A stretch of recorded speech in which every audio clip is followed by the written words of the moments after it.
Selamat sore para sadulur dimanapun saudara berada.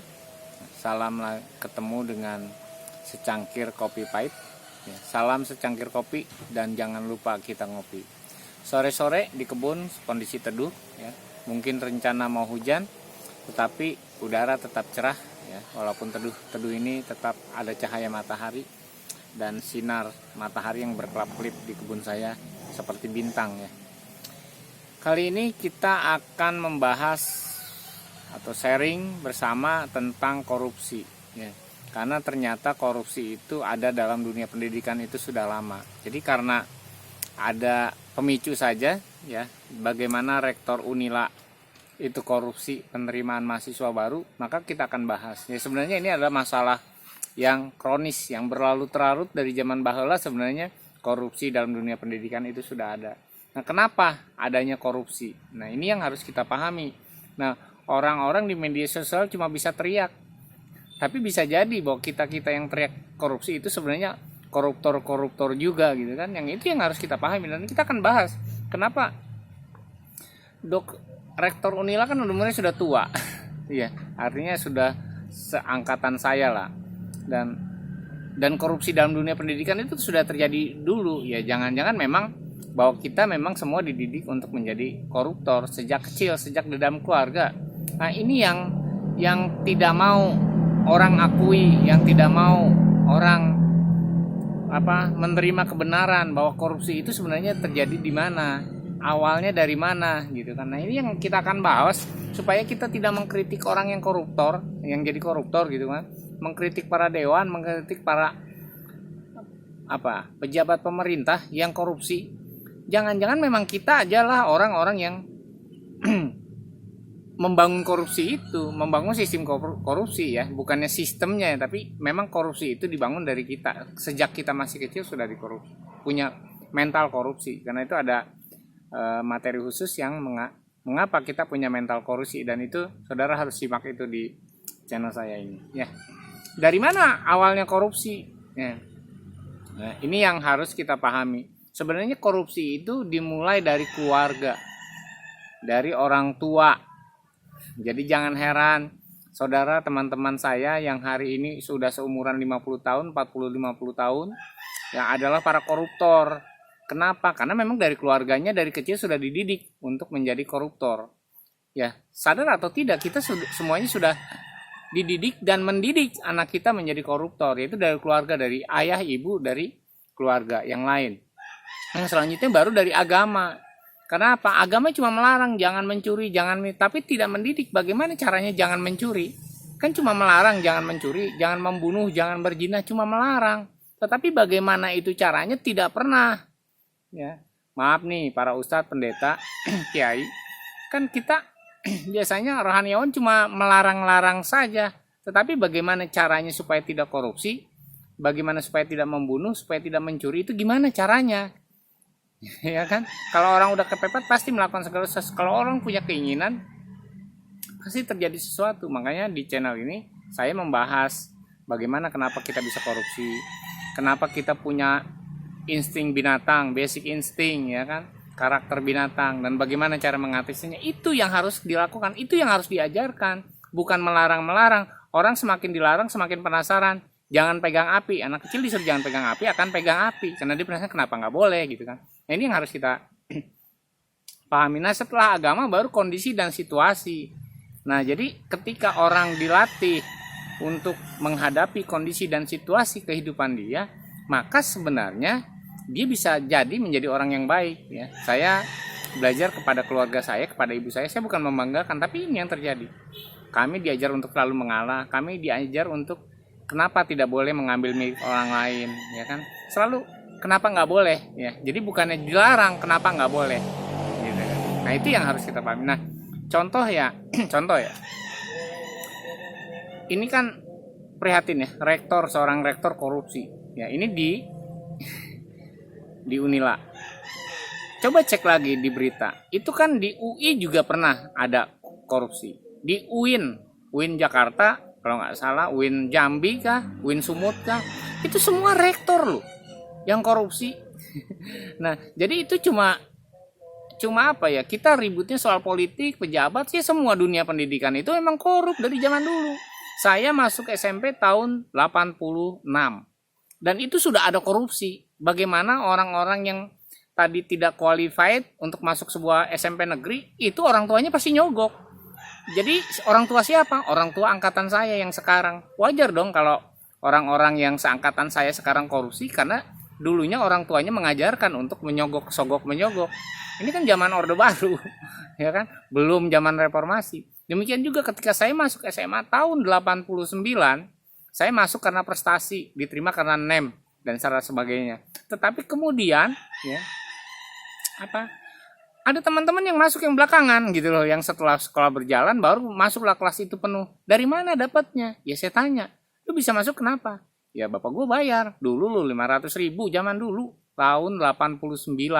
Nah saya nggak tahu sekarang pun. Nah ada teman-teman juga yang menjadi guru di suatu sekolah, saya tanya, itu teman, ya mereka masuknya harus seperti itu. Dengan sistem zonasi ternyata sama. Penerimaan mahasiswa baru, penerimaan ASN, penerimaan menjadi polisi, menjadi tentara, semuanya dimanfaatkan untuk dikorup dari zaman dulu. Jadi saudara yang seumuran dengan saya, pernah nggak orang tuanya nyogok-nyogok? Bikin KTP nyogok gitu kan? Bikin SIM nyogok. Itu sama, karena itu kita dari keluarga kita yang mendidik. Dan tidak diajarkan sama ustadz. Jangan-jangan ustadz pendetanya sendiri bikin SIM tuh nyogok gitu loh. Korupsi kan? Jadi ngomongnya ini ya saya salut sama yang namanya Mahatma Gandhi. Ketika dia ingin mengajarkan kebenaran kepada orang lain, tapi dia sendiri dulu yang belajar untuk kebenarannya. Ya, dia mengajarkan kepada seorang anak kecil jangan makan permen. Tapi dia tidak mengatakannya. Dia dulu yang tidak makan permen, gula-gula, baru dia katakan kepada orang lain. Jadi itu adalah sistem moral kita. Sebenarnya kita udah temurun-temurun memang menjadi koruptor, ya keluarga kita. Nah ini yang harus kita pahami bersama. Itu saya ya zaman dulu dan sampai sekarang itu ada dan akan seterusnya ada karena kita tidak memutusnya. Nah karena itu saya di dalam keluarga saya, dalam anak saya, coba untuk memutusnya. Jangan sampai kalau papa dulu tidak melakukan sogok menyogok, kamu juga tidak boleh. Jadi ya udah, anak saya sekolah sampai sekarang ya terserah, kalau bisa masuk, kalau enggak ya sudah, tidak ada yang namanya mengeluarkan uang, semuanya normal. Ya.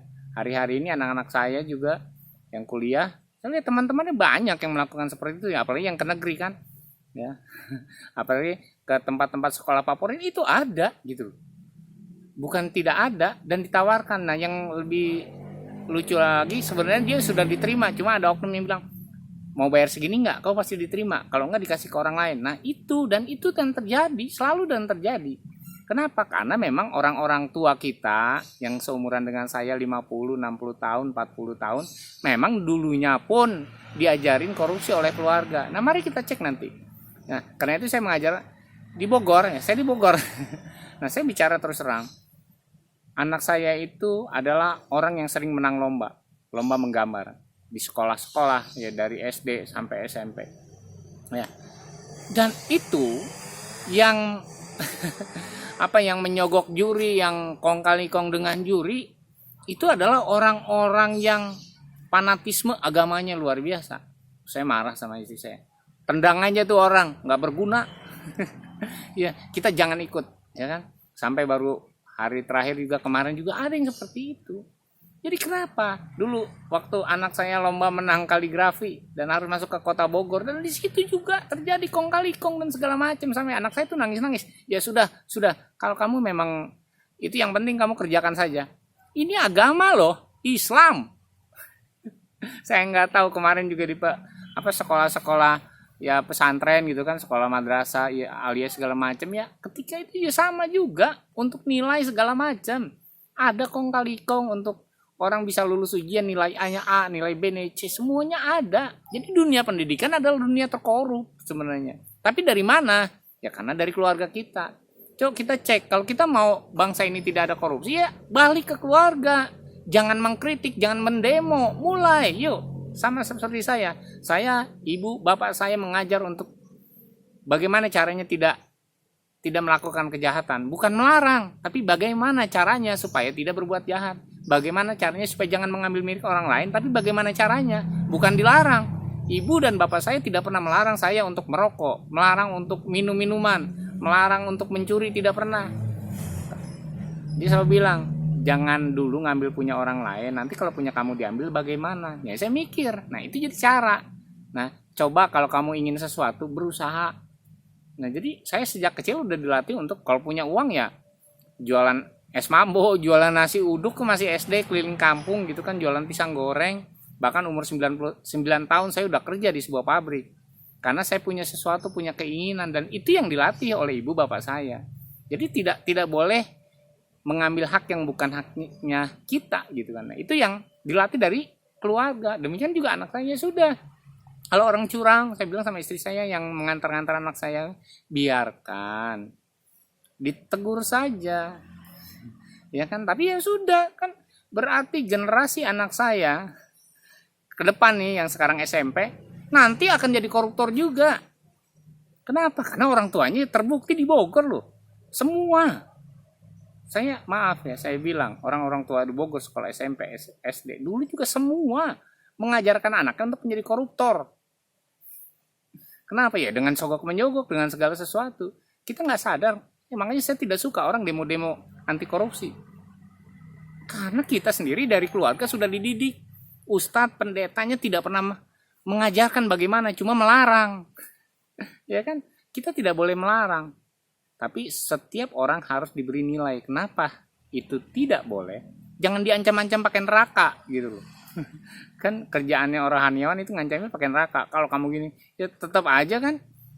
Justru departemen agama kita, partai-partai politik yang beragama, yang memakai nama agama juga, pemimpinnya juga korup gitu kan. Jadi tidak bisa diancam-ancam pakai neraka. Ya, jadi ini yang kita paham. Nah, lalu kita memang salahkan siapa? Nah, kebanyakan orang itu menyalahkan sistem pemerintahan yang jelek segala macam. Bukan. Itu kebodohan. Jadi kalau saudara kita merasa, wah pemerintahan Jokowi, pemerintahan SBY, dari zaman Orde Baru dan Orde Lama sudah ada. Jadi tidak bisa sistem. Jadi memang keinginan orang. Bagaimana mengatasi keinginan, bagaimana menang supaya tidak jatuh di dalam dosa, itu yang penting. Siapa yang mengajarkan? Ya keluarga. Siapa yang mengajarkan? Ya guru agama. Sekolah itu ujung terakhir. Ya, kalau pemerintahan, semua orang di swasta di mana saja ada korupsi, ya memang dari keluarga, dari agama kita yang tidak mengajarkan bagaimana caranya untuk tidak korupsi. Nah, itu jadi bukan, jangan salahkan sistem, jangan salahkan keadaan. Keadaan adalah sesuatu yang harus kita hadapi. Jadi anggaplah keadaan itu musuh dan kita harus melawan. Jadi jangan menyerah kepada keadaan. Nah, orang yang menyerah pada keadaan itu ya orang yang lemah. Ngapain kita punya agama, ngapain kita punya pendidikan, ngapain kita punya keluarga yang mendidik kita kalau menghadapi keadaan lemah gitu kan. Ya itu. Nah, karena kita tidak diajar moral. Gimana tidak diajar moralnya? Siapa guru moral kita? Nah, kita akan bahas. Yang pertama adalah ayah dan ibu. Jadi saya marah sama istri saya dan selalu menegur. Anak-anak saya juga saya katakan, kalau saya tidak punya uang, saya bilang, kau cek dompet papa, kamu cek. Ya dulu kan nggak ada ATM. Ada nggak uang, tas papa lihat. Kalau ada uang, nanti papa kasih. Kalau tidak ada, tidak. Nah, tapi istri saya sering kali yang namanya perempuan, dan itu udah wajar. Ya wajar katanya kan. Anaknya nangis gitu kan. Bilangnya tidak ada uang sampai dia jerit-jerit nangis gitu kan. Tapi lama-lama kan dikasih. Oh ini, nah itu udah ngebohong kan. Bohong itu kan korupsi. Mengkorup segala sesuatu. Nah, karena itu anak-anak saya tidak pernah, kalau saya bilang tidak ada ya tidak ada. Saya tidak pernah marahin anak saya, tetapi istri saya tuh marahin lah gini lah gitulah. Tapi kenapa anak-anak itu tetap ngotot dan maksa sampai nangis jerit-jerit? Ya karena dia tahu emaknya tuh bohong. Ya kan, kalau dia nggak jerit-jerit, nggak nangis, nggak akan diberikan. Karena emaknya bohong. Nah, itulah yang akhirnya turun menurun. Nggak ada, nggak boleh makan, nggak boleh ini, nggak ada. Ya, mau ke sini mau ke situ, jangan ini jangan itu, tetapi semuanya bohong. Dan itulah ya, secara mental, secara spiritual kita menurunkan mental korupsi di dalam keluarga kita, yaitu orang tua dan ya ayah dan ibu. Jadi korupsi itu dimulai dari keluarga. Yang kedua ya dari orang tua dulu. Yang kedua baru selanjutnya dari keluarga, kakak, adik, orang tua, nenek. Nah kadang-kadang kakek nenek itu lebih sayang sama cucu daripada keluarga. Nah itulah mulai terjadi korupsi, pembohongan dan sehingganya Saya banyak melihat ketika kakek dan nenek ini turun campur mengajar anak, mengajar cucunya ya. Nah, ini terjadi pertentangan antara orang tuanya dan nenek kakeknya. Nah, itu terjadi karena apa ya tadi, bohong, akhirnya terjadilah, ya kan? Nah, yang bisa menyelesaikan itu sebenarnya adalah secara psikologi. Yang bisa menyelesaikan itu secara rohani, yaitu adalah guru rohani. Nah, masalahnya guru rohani ngajarin atau tidak.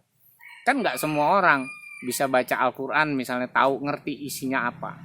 Nah, harus belajar kepada ustadz, atau juga orang Kristen harus belajar kepada pendeta, harus sering ikut kajian. Nah, itulah yang mendidik. Tetapi sekarang kan kajian lebih ke arah politik, lebih kepada ekonomi, lebih kepada syahwat, ya. Yang tidak ada hubungannya bagaimana membangun moral. Jadi dilarang dan diiming-imingi. Kalau kamu ini ya diiming-imingi surga, kalau kamu ini diiming-imingi neraka. Bukan seperti itu. Mendidik itu tidak seperti itu. Mendidik itu memberi contoh, ya kan? Ya dulu saya punya pendakwah favorit namanya RI. Tetapi suatu sekali dia berbohong. Dia ketahuan di hotel jam 4 pagi sama seorang artis. Dia bilangnya ngajinya di hotel gitu kan, ya heboh tuh jadinya. Nah, akhirnya dia mulai berbohong. Lah setelah berbohong dia terjun ke dalam dunia politik dan ya akhirnya memfitnah orang. Salah satu Presiden Jokowi kan difitnah sama pendakwah RI ini. Ya udah hancur hidupnya. Jadi mana tidak ada. Itu kan korup namanya. Makanya keluarga dia juga hancur kan. Menjadi narkoba kan anaknya. Nah, seperti itu tidak bisa. Keluarga itu tidak bisa membohongi hidup kita. Dari keluarga itu kita tahu siapa seseorang itu. Jadi saya di grup Facebook atau WhatsApp dilihat kalau ada orang yang negatif, orang yang begini begitu, ya kita lihat aja keluarganya. Kita bisa buktikan kok bahwa itu adalah satu yang ilmiah, satu pelajaran bahwa siapa kita ada di keluarga kita. Siapa, bagaimana kita mengajar moral itu ada lihat di keluarga kita. Ya walaupun pengajarannya baik, ngomongnya baik, khotbahnya baik, dakwahnya baik, tapi lihat keluarganya. Kalau keluarganya berantakan, ya dia memang tidak bisa mengajarkan sesuatu. Kenapa kita tidak bisa mengajarkan sesuatu? Nah, saya dulu trainer. Jadi intinya kalau kita tidak bisa mengajarkan sesuatu karena sebenarnya kita tidak bisa. Kan gitu. Saya bisa ngajarin orang nyangkok karena saya bisa nyangkok. Dan saya bisa melakukannya. Jadi bukan teori. Kalau teori saya lihat aja Google, ini cara menyangkok. Ya. Tapi saya tahu bahwa setiap pohon yang dicangkok itu untuk dia bisa berakar ada yang sampai berbulan-bulan, sampai 6 bulan, ada yang 3 bulan, ada yang 2 bulan, ada yang sebulan, ada yang 2 minggu, ada yang 1 minggu bisa jadi. Jadi saya mengajarkan dan memberitahu semua kepada anak didik saya tentang mencangkok ini, bahwa itu tidak semua bisa dengan mudah gitu kan. Nah, itu harus saya mengajarkan. Jadi kenapa tidak diajarkan oleh ustadz, pendeta segala macam? Karena mereka juga tidak bisa sebenarnya melakukannya. Sehingga karena tidak bisa melakukannya, yang bisa melarang, tidak mengajarkan. Nah, ini yang menjadi kritisi. Saya kritisi untuk para guru moral, karena ustadz, pendeta itu adalah guru moral setelah keluarga ya, setelah keluarga. Jadi kalau keluarganya aja nggak benar, lalu keluar sedikit masuk kepada agama dan agamanya tidak mengajarkan yang benar, ya sama saja terjadilah mental korupsi, ya kan? Jadi jangan harap anak saya sekarang 14 tahun, jadi kira-kira 14 tahun lagi ke depan itu generasi korupnya itu tambah banyak. Kenapa? Karena teman-teman anak saya orang tuanya juga mengajarkan yang korup, ya kan? Ini suatu kota kecil yang Bogor, ya suatu saat kemana-mana kan mereka. Karena itu saya mengajarkan kepada kamu tidak boleh. Kamu harus jujur-jujur saja, menang syukur, tidak menang ya sudah, bukan rezeki gitu kan. Ya, ini cuma lomba, hadiahnya kecil kok, nggak sampai miliaran, ratusan juta juga enggak, kadang-kadang cuma dapat snack saja. Ya, jadi ini yang harus kita pahami. Nah, baru selanjutnya adalah pendidikan di sekolah. Di sekolah itu nggak boleh nyontek, di sekolah itu belajar, dikasih tahu kan besok ulangan ini, ya kita belajar, tidak boleh nyontek ya. Tetapi lihat aja di zaman Google sekarang ini, apalagi online, semuanya itu nggak jujur. Ada pertanyaan, cek Google dulu gitu kan, karena ada HP segala macam. Sama, jadi kualitasnya semua kualitas korup, kualitas pembohong, ya kan? Jadi apa yang kita harapkan? Jangan demo-demo lah, demo diri sendiri, demo keluarga sendiri, benerin dulu. Kalau saya sistemnya gitu, benerin keluarga. Ketika keluarga dibenerin, ketika anak keluarga kita dibenerin, kita setidaknya membuat hidup kita lebih baik, membuat hidup kita keluarga kita lebih baik, lalu membawa kebaikan kita itu kepada lingkungan luar. Jadi prosesnya emang panjang, tidak bisa gerakan anti korupsi langsung frontal, ya tidak bisa, karena ini bicaranya soal mental, dan mental itu adanya di dalam keluarga dan di dalam agama, karena agamanya nyerah, ya kan? Makan agama dipakai untuk korupsi, ya kemarin rame dana zakat yang dipakai untuk ini, itu udah umum lah sebenarnya, cuma rame aja itu kan, ya semua orang memanfaatkan sedekah orang untuk memperkaya diri sendiri, itu kan sudah korupsi. Dulu orang yang membangun masjid, bangun pesantren, memberi anak yatim, ditangkap sama KPK, orang demo, dia orang baik, iya kah? Karena hasil korupsi untuk bangun masjidnya, bangun pesantrennya, nyanterin anak yatimnya. Jadi apa? Karena agama saja dipakai untuk korupsi, ya ingatlah Al-Quran aja dikorupsi gitu kan, untuk percetakannya, dana haji aja dikorupsi. Jadi apa sih yang tidak dikorupsi? Kenapa? Ya karena tadi agama sendiri tidak berfungsi dengan baik. Yang tidak berfungsi itu bukan cuma materi agamanya, ajaran agamanya benar, cuma orangnya memang tidak bisa dicontoh. Ya guru-gurunya, ustadz-ustadznya, ya pendeta-pendetanya tidak bisa dicontoh, ya terjadi lah, ya kan? Jangan sampai guru kencing berdiri, murid kencing berlari, kan gitu. Artinya karena gurunya tidak bisa mencontoh. Yang bisa dicontoh kan cuma guru silat. Karena kalau dia nggak bisa ngajarin suatu gerakan, ya dia nggak mungkin bisa mengajarkannya kepada muridnya gitu kan. Ya itu aja. Coba belajar sama guru silat, karena dia harus tahu dulu baru dia bisa ngajarkan orang lain, bukan cuma ngomongnya, teorinya. Nah itu yang harus kita pahami bersama.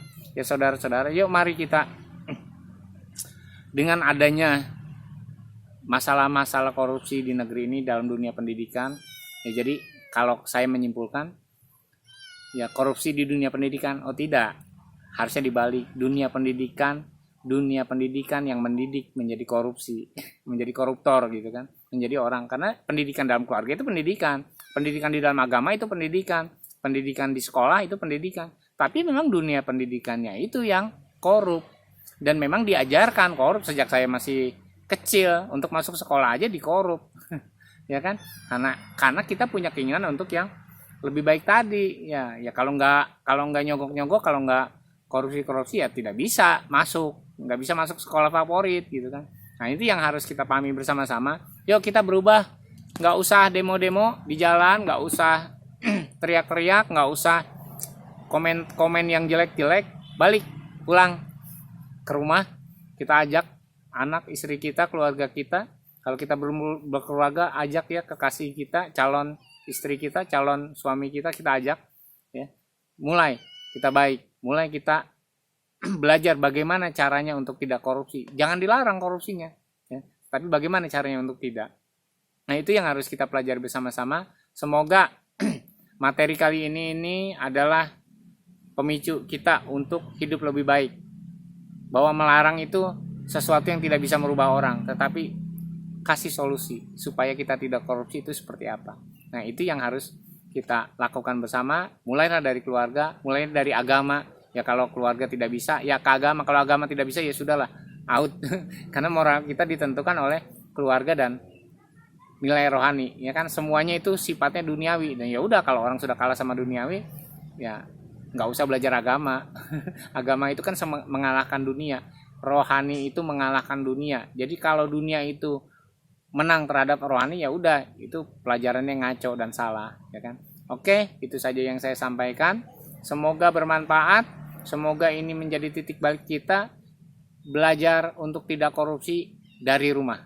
Belajar untuk tidak korupsi dari diri sendiri, sehingga orang boleh mencontoh, ya. Oke, terima kasih. Selamat sore. Jangan lupa ngopi.